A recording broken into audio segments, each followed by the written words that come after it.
Avalanche, Devils, Hurricanes here in Puckberg. Rangers, Bruins, Maple Leafs, it's a Puckberg.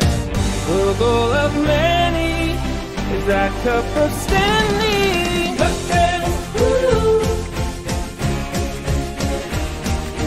PuckTales, woo! Here in Puckberg. Welcome, everyone, to your newest episode of Here in Puckberg, your place for the daring, do bad, and good puck tales. I am your host, Shaggy Von Doom, otherwise known as Kyle Sullivan, with your new episode of Here in Puckberg, and we have a brand new edition of PuckTales. Woohoo! And the you-know-who at the other end of the woohoo is our good friend from the Locked On Avalanche Twitter Spaces, otherwise known as the Capalanche fan. This is Lisa. How's it going, Lisa? How are you tonight? Hi, I'm great. How are you? It's the off season. Still celebrating, carrying around a cup, celebrating every chance I get, buying Is every it the piece of off-season? championship swag. It's well, there's no such thing as an I off feel season. like there was no off season. Yeah, you go right into the draft, and then you go into free agency, and then the prolonged free agency. Yeah. Yeah, at time of this recording, this is recorded just like I think a night after the last episode from last week. So I still don't know where Kadri's going. So who knows? And if you're watching the Longer the better. video, yeah, he's somewhere, and he's living his best life. I am sure that he's gotten plenty of offers, and the fact he hasn't taken one is a good sign. Yeah, he's always highly paid in my heart. That's great. So Lisa. We know it's in your username, like your handles, your social handles. You're unapologetic in your Capalanche I fandom. am. And we're going to get to why you're divided between the two and why it's that way, and where you live that has no real stake in both if you're just going off the gatekeeping mentality of hockey fans. Like, if you're not here and you can't show me your license plate, you don't. So we're going to get to that aspect, but what about the game of hockey, out of all the sports in the world, stood out to you and when? Oh, you know what? It's just the pace of hockey is so much different. I was late. I mean, I know you always talk to everybody, and there's always kind of those three categories they fit in. I don't. I was older. I was like in my teens, and growing up in my house, there was a lot of basketball. There was a lot of baseball. Hockey was, as my dad always called it, the fourth sport. You watched it when there was nothing else on. So when I was in my teens, I actually had a boyfriend who liked hockey. And that's what we would do. We would watch hockey. To this day, I still think maybe I was used a little bit. Back then, he was a Flyers fan. So they were on a premium network, Prism. We had. His family did not. So come over to our house and watch hockey. So yeah, I don't know. Maybe he kind of used me for that. But in any case, it all worked out great. He went away. But I kept watching hockey. And it just talked to me. Like, there was something about it. It spoke to me. So I started watching hockey. That was kind of my own thing. And finally, one day, my dad was kind of going, you really like hockey. You're watching it on TV. It's just different in person. So he took me to see the Hershey Bears. That's when it really got started. That first game you see live just is magical. I mean, it was, I just fell in love, like right then and there. I was just hooked. So it all kind of began in Hershey. And at that time, well, I'm ashamed to admit this. I'm going to go public with this and say at that time, Hershey was affiliated with Philadelphia. And I might have started out as a Flyers fan. It's nothing entirely wrong with that. There's not. In fact, I just had a post on Instagram from my cousin recently debating hockey jerseys and Capitals or Avalanche, and he mentioned maybe I should pull out my old Eric Lindros jersey. Yeah, that I'm not proud of that time of my life. I can just tell you I was young and naive, and I didn't know any better. We all had a phase. We all had a phase. We did. But you know, when you think back on it, it's almost ironic that I was a Lindros fan. Yeah. And how that all played into the Avalanche and Peter Forsberg. So, well, a whole bunch of players, right? Yeah. Yeah. So ironically, I don't know, maybe it does all kind of tie together there. And ironically enough, Forsberg was like a flyer for a cup of coffee. Yeah, he was. So did it tie together? It did. So now tell me about Hershey. Everybody knows about Hershey. The Hershey Bears. Hershey Bears. The old quote, I believe it's Gordie Howe, anybody who's anybody in hockey played in Hershey. What makes Hershey so special? Oh, they've got history. The history of the organization. I want to say this year is going to be their 90th season. Wow. So yeah, they've been around forever. They've won the most championships of any other team in the AHL. Now, again, they've been around for 90 years. You kind of expect that. You know, they've won a lot. They've had just some great players come up through the system. They used to play, and this is where they played when I started going, in the old Hershey Park Arena. And I was just about to ask about the barn situation. Oh, that arena, I miss it. I keep telling a friend we need to go to one of the hockey games there. A local college team plays there. And I actually want to get my son, I want to get Grant in there because he's never experienced that. And there's just something about it. You were so close to the action. They used to sell standing room tickets. So what me and a couple of friends would do is we would go the night of the game and we would just get standing room tickets. We had a spot where we stood. I want to say it was like section 24. We were just permanent fixtures there. The people who sat there with season tickets, we were all like one big family. Yeah. And it was just so much fun. We went to a game during, I could talk about this a long time, during the 97 Calder Cup playoffs.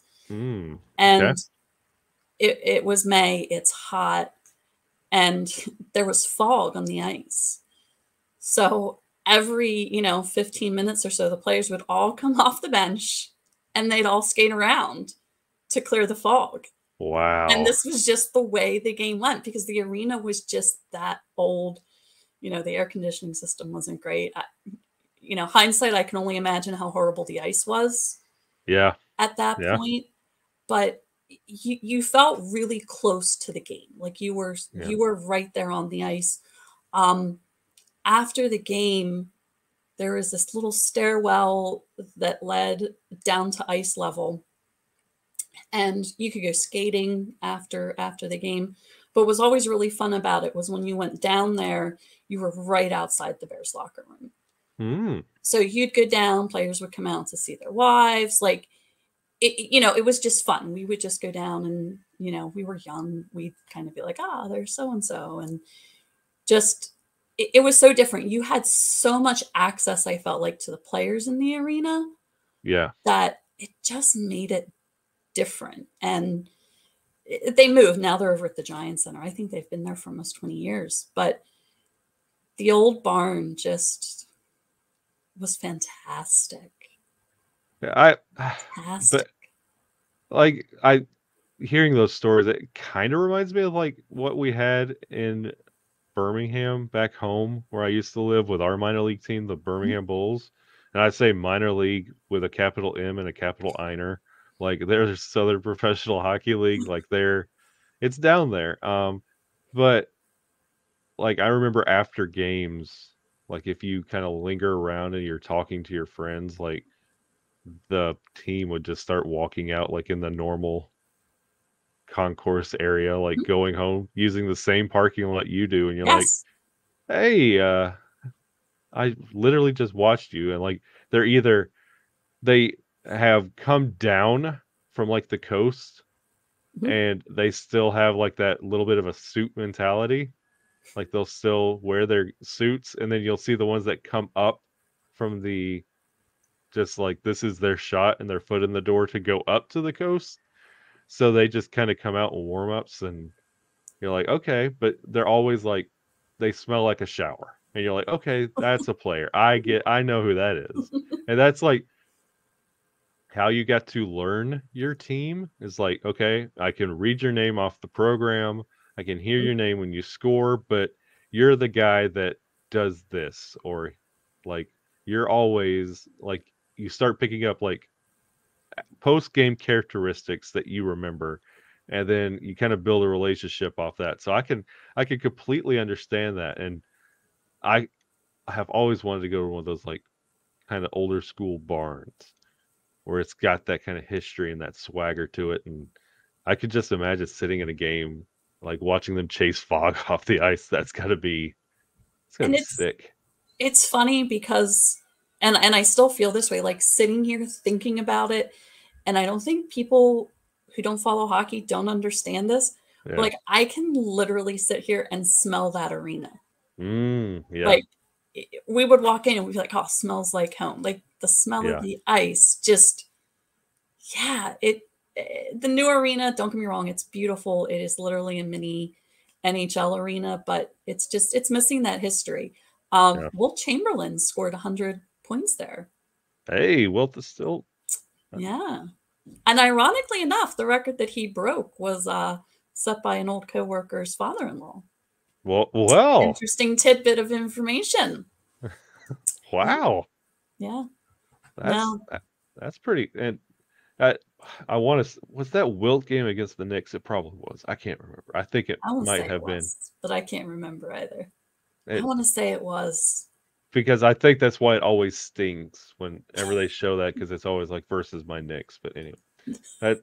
But and like when you're talking about the smell, like when I was telling that story about like the guys coming out, like that's one of the Yes, things I remember about like being back at the Pelham Civic Complex is that smell. And like talk yes. when you're talking about that, I can smell the complex right now. There's something. I mean, I think that about every arena you walk into. Yeah, There's, again, the smell of the ice. yeah. But yeah, there's something special about Hershey that maybe it's just the memories. I'm not sure. I mean, it certainly wasn't comfortable by any means, but it was fun. So did you jump in with Hershey? Like I know you were mentioning like standing room. What did you eventually fall in love with the team so much that you were season ticket holder? Like how did that come about? Like where did it blossom from there? Like I know we're at standing room level, like interest with the Hershey Bears. How did we grow from Hershey? Well, Hershey, like I said, Hershey kind of started it. Um, Early on, they were the first few years I was following them. They were with Philadelphia, so it was kind of easy to follow because it was just the back and forth between Hershey and Philly, and of course, it was Philadelphia. So I'm in the market. I had plenty of access to Philadelphia, and then the Avalanche came along in that 96-97 season, and that team was fantastic because Mm, they won the Calder Cup. So it was kind of hard not to like the new team. Philly had actually really worn out its welcome. A lot of fans just had issues with players they were assigning and maybe not signing. So it was a welcome change. Um, and a winner came in. And again, everybody likes a winner. So it was a fun season. I mean, They had a great season. I would say that year, like we really started to zone in and get to know some of the players. We would go out afterwards and hang out at Shakey's. The bar in Hershey was Shakey's, and it was owned by a former Bears goaltender. So that was the place to go. All the players kind of hung out there. So we would go, we would hang out at Shakey's, have a good time. Sometimes have a little too much to drink.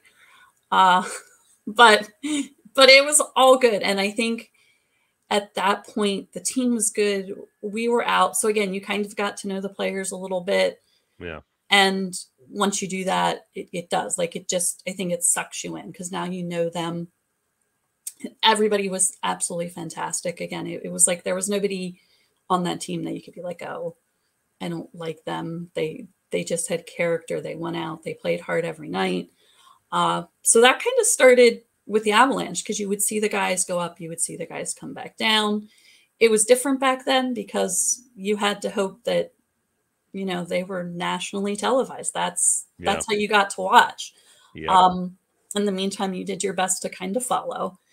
But we got to the end of the season and Colorado was in the Stanley Cup playoffs. And you've heard me mention this name many, many times, but my boy, my favorite Bear, Eric Messier, got called up. And so then we really were following. It was me. There were 4 of us. And we were following every game. And the joke became that somehow Mess always gets his face on TV.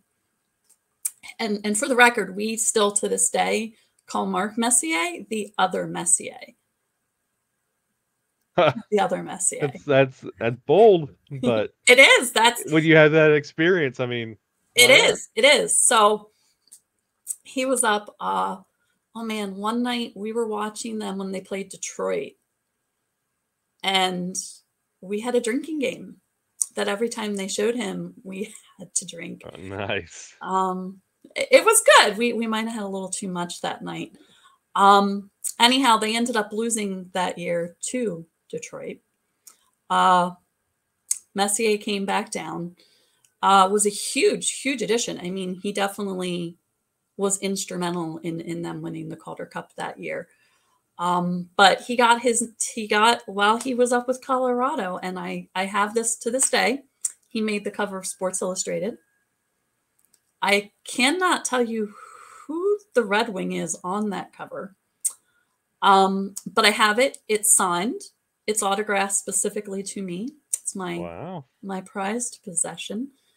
And from there, it was history. From there, it was just Avalanche. I have to admit, in '96, I was rooting for the Panthers. So I kind of did a complete change in about a year. No, I admit it. I mean, I own it. But hold on. Whoa. Why? What appealed to you about the Panthers in that year? Because honestly, that logo was trash. I'm so glad they did that redesign. Like, it looks so much better. That logo was just pure trash. What about that team made you say, you know what, Forsberg, Sakic, they could stick it in their ear. Give me Van Beesbrook. Honestly, Rob Niedermeyer. Oh, okay, that makes sense. That's it. That's the only answer I have is Rob Niedermeyer. If he hadn't been on that team, I might have gone with the Avalanche. I cannot besmirch the name of Niedermeyer's, or I have to take off the jersey I'm wearing. So it's perfectly fine. That's understandable. I always like hearing. I do not want to walk past somebody admitting that, and I want to understand. I want to get into your shoes in that moment, like, because for me, like, during that time in that cup, like, it was one of those, like, how could you not like the Avalanche? Like, look at how this team's comprised. So if I hear of someone on the other side, I'm just like curious, how does that happen? And wasn't that like the rat throwing time too? Yes. We're throwing I, the rats. I mean, it was. that really that makes me question my choice more than anything. Is that I was rooting for a fan base that was They did the fan rat. base that I was think throwing rats. didn't they start the rat trick in? Was it the conference finals? That Can't I remember. it became a thing. I think it was a playoff thing that just It carried through, was. I'm certain of that. Uh, almost like Gloria or whatever, uh whatever that was, and like they carried it through the playoffs, and that was kind of like the buzz topic because I remember them asking Wah about it. yeah. Yeah. And what didn't he say something about he wasn't gonna let any more pucks in because he didn't want Yeah, any more rats thrown on the ice? yeah, that it became like a real issue to him. Yeah. So they took So care I of guess business real quick. it's a good thing. But the only question I have now is if I do my Stanley Cup tattoo, is if I include that 96 team. They better make that twice as dark. See? Because I wasn't a fan then. So No, let's I contemplate. give me the info of your tattoo artist. I'll make it twice as dark and be like, this was earned. I was on the opposite side, and I can never forget this year. Well, yeah, yeah. But yeah, it was really that year. So it would have been that 96, 97 season. Uh that it just really developed. And after that, you know, it was hard. I mean, I was Yeah, online daily. I hated the fact that it was an out of market team. So I didn't get to watch them. The ironic thing is it was about that same time that I also started following the Capitals, really. which it's weird.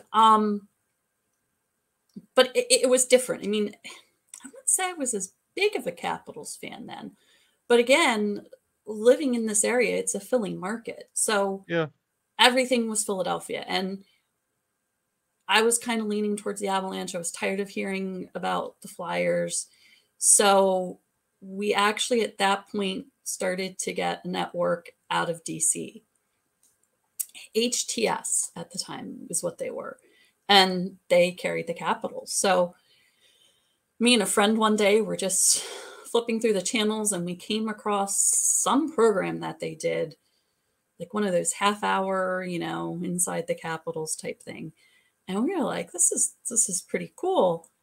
And we were like, oh, these players seem pretty cool. So I guess we had Ole Kolzig back then, and I was about to say that had to be one of the guys. Like Ole Kolzig would be. Ole. I just saw an interview tonight with Ole, the Really? goalie. During the Caps development camp, they had that game on. They had the scrimmage on, and yeah, I actually sent something to a friend. I was like, "It's Ole, like it's Ole. We loved Ole." But it was hard not to love Ole, Yeah, and he's probably one of those guys that just sort of sucked us in. yeah.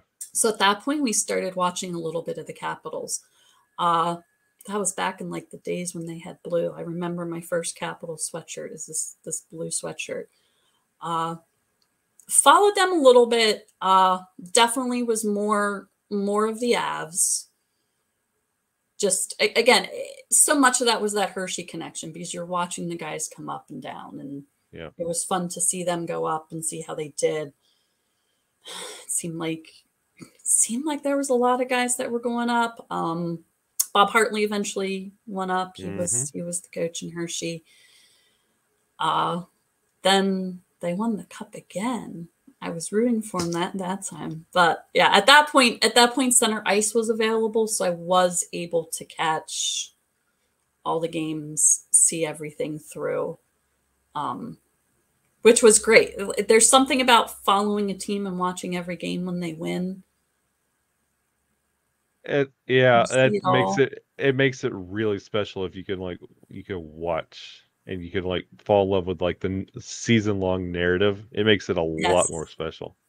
it does. It does. And I mean, I still remember watching game 7. I can remember when it went to game 6, just being really irritated that there was Yeah. even going to be a game 7. being really nervous, really, Oh. really nervous. You know that game kind of ticked down like the 22 Cup. Like It there was a did. lot of like you knew, but you didn't want to know, and you Yeah. weren't sure, but there was so much on the line, and you didn't want to start accepting that fact. Like this guy's getting a cup, this guy's getting a cup. Like they're finally doing it, and it's just it really had that same tick down effect for like that last minute and 30 where you're like really hesitant. Every breath is super heavy. And that first goal that New Jersey got in that game was while Eric Messier was sitting in the penalty box. Oh, the better Messier. Yeah, sitting in the penalty box. No, that was, and it was also a game 7, so Yeah. you had that extra, where it was not comfortable until that final buzzer. Ray Bork lifting the cup. The ironic thing about that is after the game ended, they won. Raymond Bork has lifted the Stanley Cup. And if you remember, his kids came onto the ice, his 2 boys. Okay. Both of those boys went on to play in Hershey. Chris and Ryan. Ryan was there for a very short time. Chris actually had 2 stints. And he was a captain for a little while. Just very beloved in Hershey. In fact, Ray would come to a lot of the games. You would see him like in the owner's box. But it's just the irony that I can remember them as these little kids on the ice crying when Wow. Dad won the Stanley Cup. And again, Hershey connection. Here they are. They were playing in Hershey. Chris actually he's the older one. He just retired over the summer. And after, the dust is cleared from the 01 Cup, where did you fall with your Capitals and Avalanche? Like, who started winning the race in your fandom? If you were kind of tight, was it still close to who's affiliated with Hershey? Because I know that changed It up as was. well. It was. It was actually at that point, as crazy as it sounds, easier to keep up with the Avs because center ice allowed us to watch the Avs. Yeah. And at the time, at that point, the cable system we had took off the Capitals network. I actually replaced it with the Penguins. Ugh. Anyway. Ugh. So it actually became harder because a lot of the Capitals games would be blacked out. So it actually became easier to follow the Avalanche there for a little while. But yeah, after, I don't remember what year it was that there was the shift. The Avs kind of crept out. There was a season or 2 where Hershey was affiliated with both Colorado and Tampa. Funny how that works. Yeah, that was just a season or 2. And then the Capitals came in. So that's where, that closeness with the Capitals started to seep in. So started to pay a little more attention to the Capitals more and more. You were getting into that Ovechkin era. I was just about to ask And what year did do you know the affiliation with Washington, did that start, and was that kind of hand in hand with the Ovechkin era? I want to say that it was. It's actually funny because I didn't like Ovechkin for a while. I was that Caps fan that, sure, he was great during the regular season, but I always felt like he kind of died off in the playoffs. Like there was a lot of talk, but I didn't feel like he played up to that talk in the playoffs. It felt like he was kind of invisible. But yeah, there was that up and down. So I've always kind of been that person that, for the most part, I always say that I like the little guy.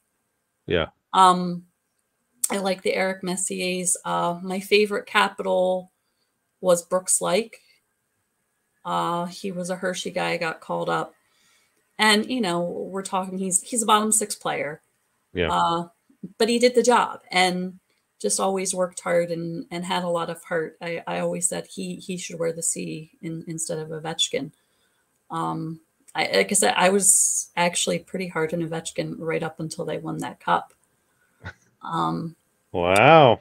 I was, but I always liked the little guy. Like when I think of the guys in Washington, I think of the Brooks like Carl Alzner, who's one of my favorites, Jay Beagle. Oh, Jay Beagle. I love Jay Beagle, and I love like Jay every Beagle. time when you see him take a move like in free agency, you're just like, this could be the spot right here, and it just Didn't he just sign with Dallas? I don't know. I know he was somewhere between Vancouver and Arizona.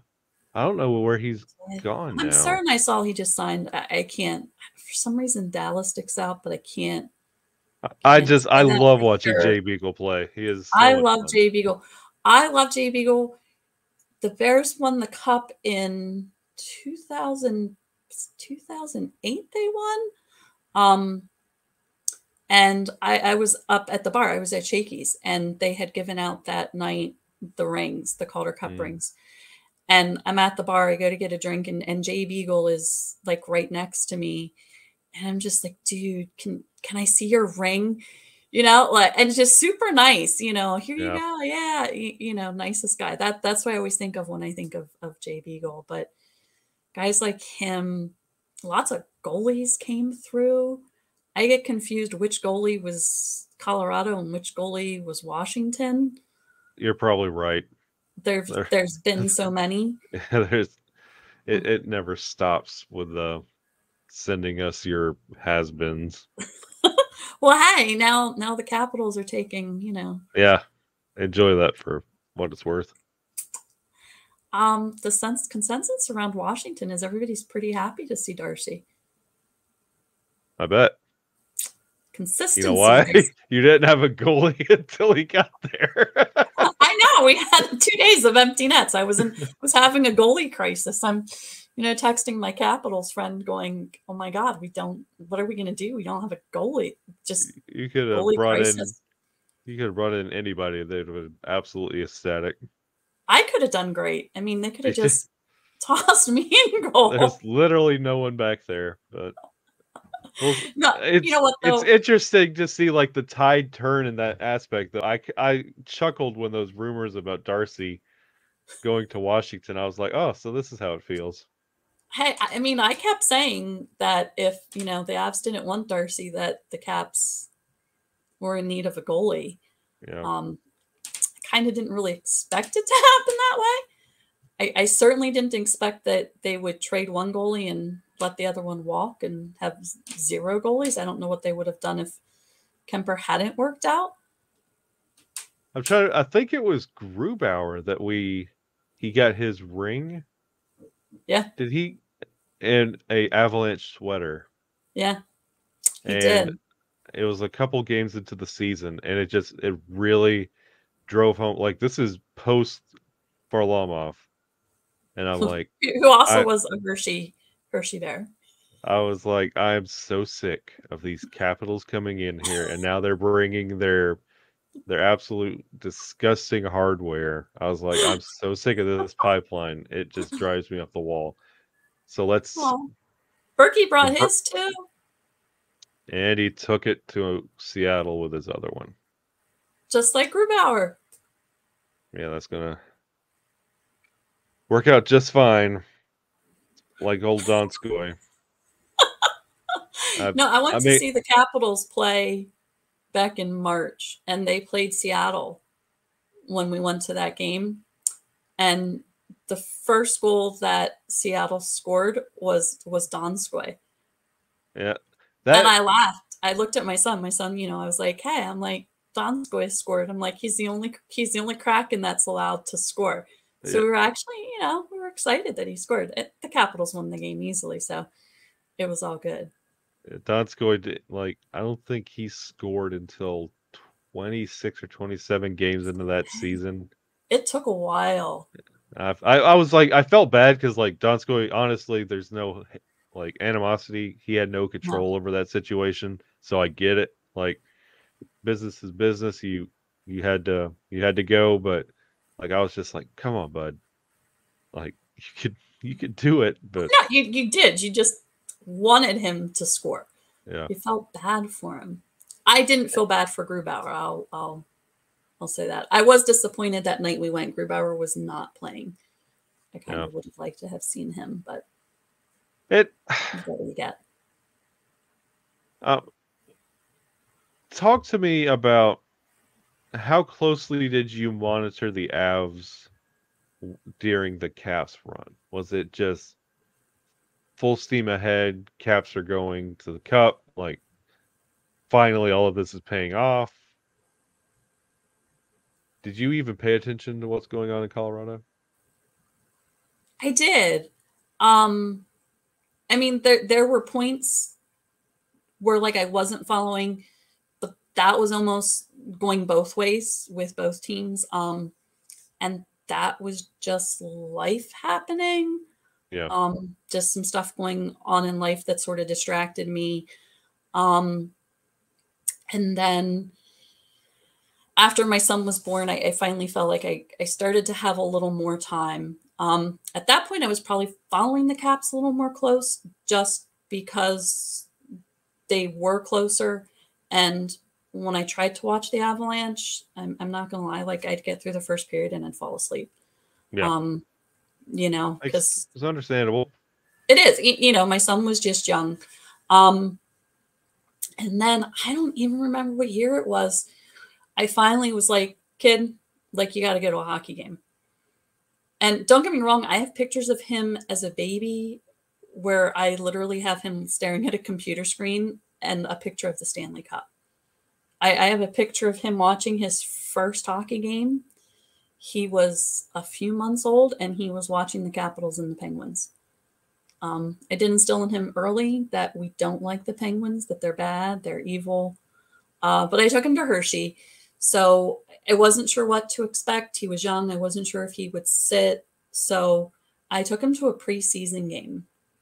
Smart. And he was a little unsure of it. When we got there, when we left, I had a hockey fan. Hey. And it became easier to get back to it again because now he wanted to watch it and he wanted to do that with me. So it was that connection that we had. And at that point, I will say, I was very clear that we are Avalanche fans, we are Capitals fans. And there was never, I remember, I know the Avalanche were just horrible. And, I always followed them. I always knew what was going on. I might not have seen the games, but I knew what was going on. And, I can remember wow, they are just awful. Yeah. And in my head, I'm thinking, what happened to the Avalanche that I followed? Where did they go? So admittedly, it's easier to lose a team when they're not doing well. I don't know. I can't say the Caps were doing great at that point either. They had Ovechkin. They were getting a little bit better. But, it again, it was easier to follow them. They were on all the time. At that point, I had a network that we had a streaming service that did carry the Capitals. So I was kind of back to watching them. Again, I try to watch the Avalanche, but boy, I just fell asleep. I admit those games are late. And especially with everything being founded around Hershey and that pipeline between Hershey and Washington, it's you're kind of, that's where that's where you first fell in love with the game.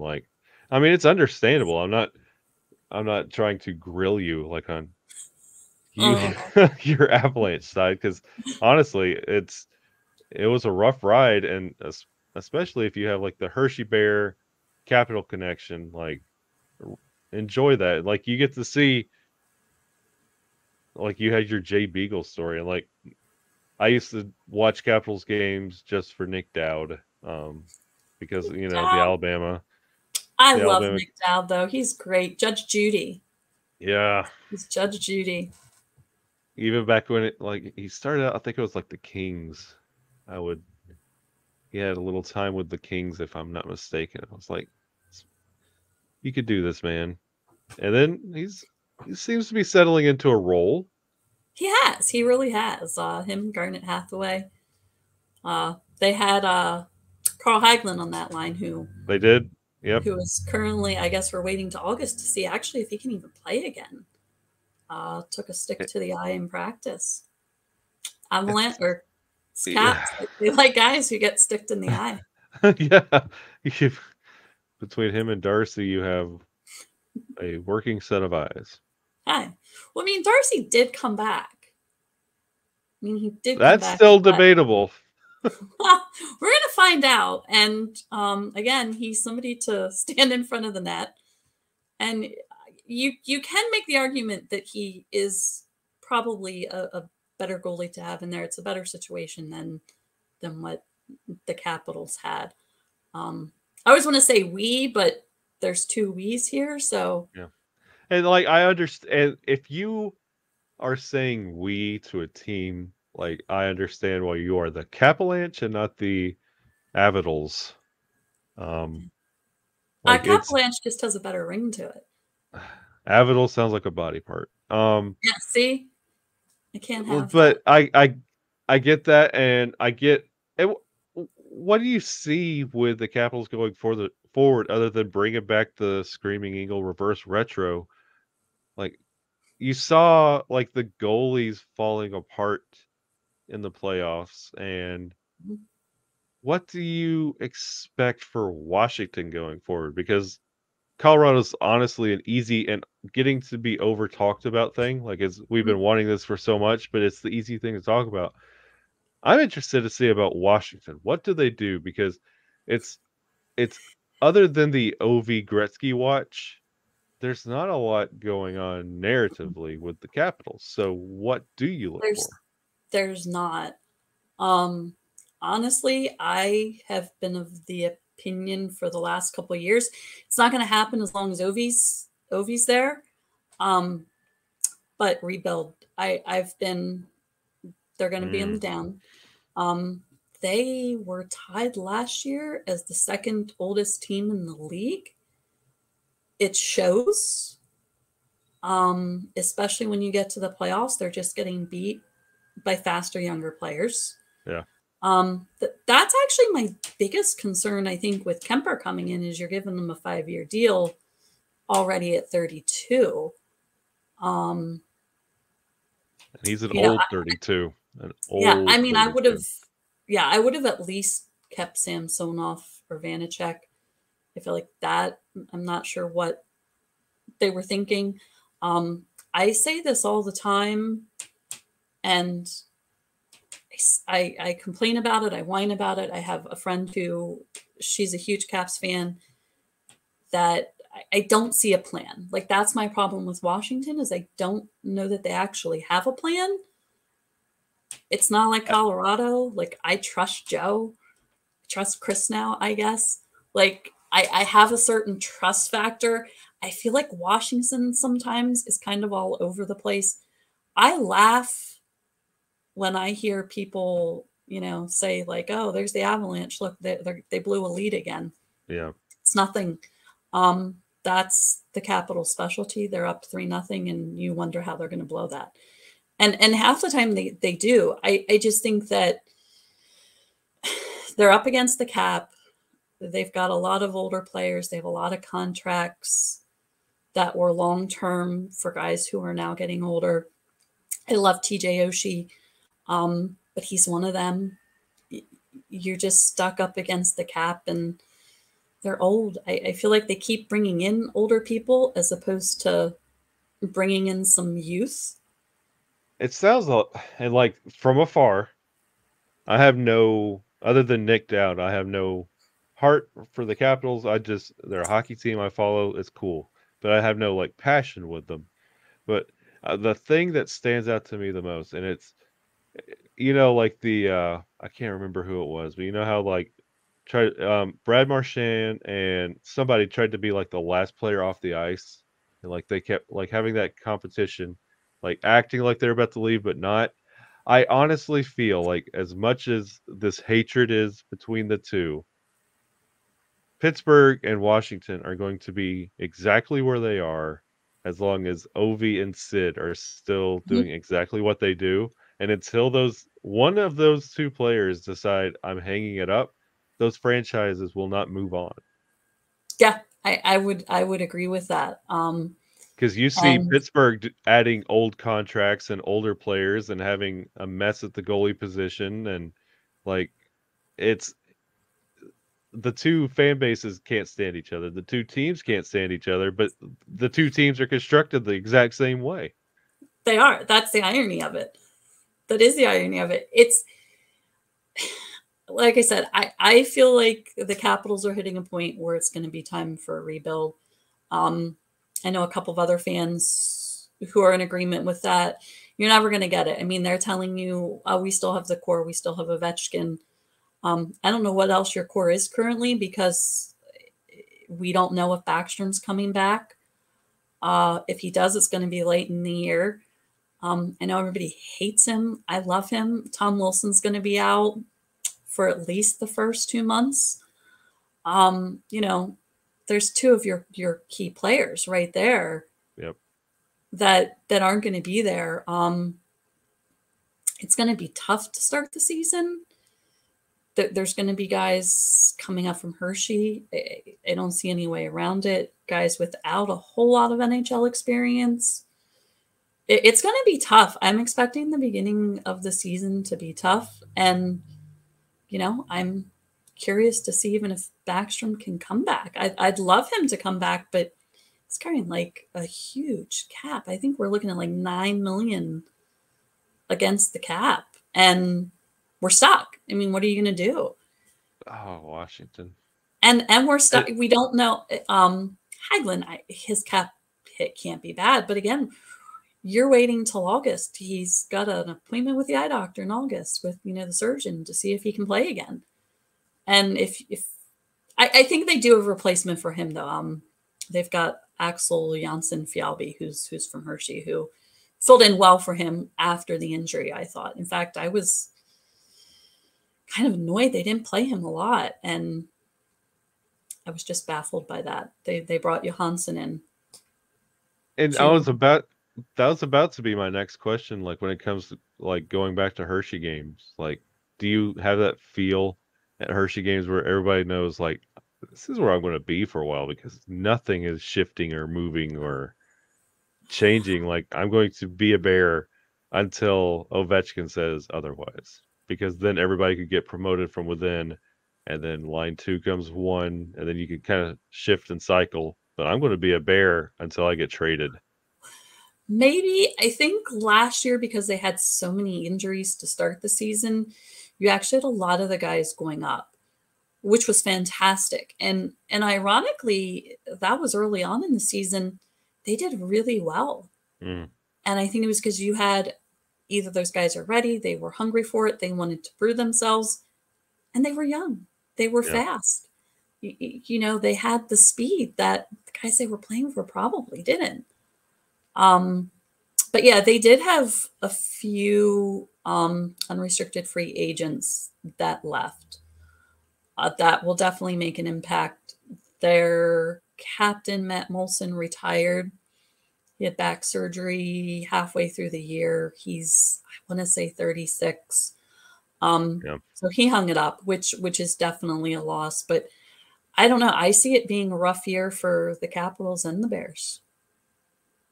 Well, we're running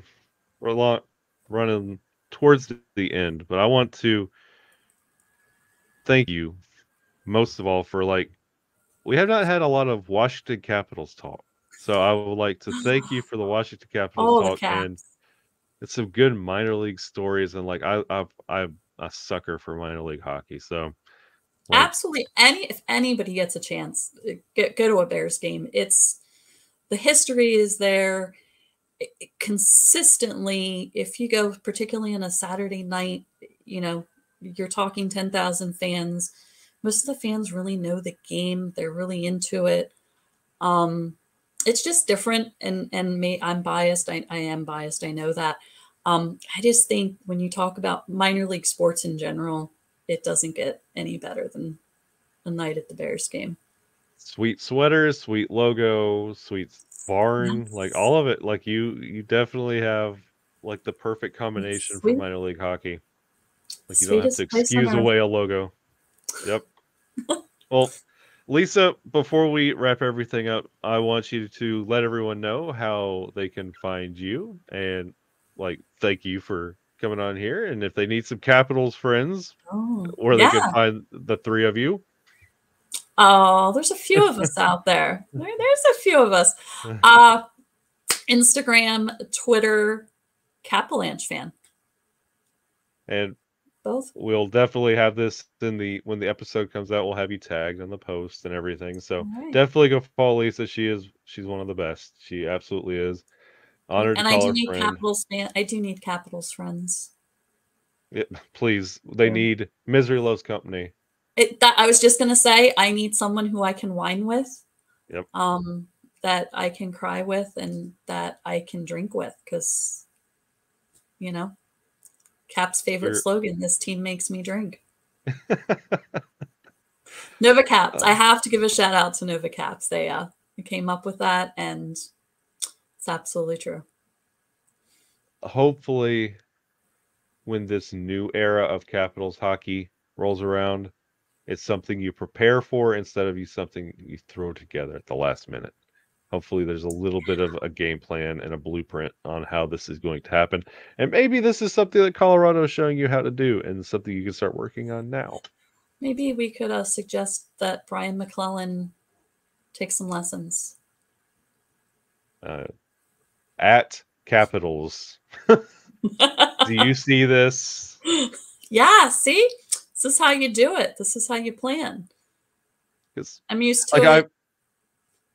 I'm used to it. You're a Caps fan. You suffer. You're used to it. That's why I need Caps, fan friends, because we can suffer together. And I respect like the lovable loser aspect thing. Like we can't get things going. Like that's why I'm a Devils fan. Like I love it. I love it. And like the Capitals, I low key I have no problems with. I have no beef with, no rivalry, no hatred. Like I would love to see them do something. I would too. Darcy believes they're going to get another cup, so good luck. I'm not, maybe. Hey, you never know. But, well, I want to thank you. Yeah, please don't. I'd like to thank you again for coming on here in Puckberg, and absolutely. Everybody absolutely go follow Lisa. And if this is your first time stopping by here in Puckberg, you can follow the show at hpuckberg on Twitter, here_in_Puckberg on Instagram. You can follow the show on YouTube.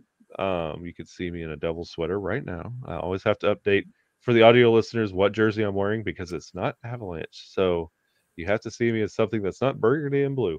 But yeah, and like, share, subscribe, tell all your friends about these stories. Start at episode 1 and binge them for next Saturday's episode. So again, Lisa, thank you very, very much for coming on. And absolutely. Thanks for having me. And for everyone else, we'll see you again next Saturday here in Puckberg.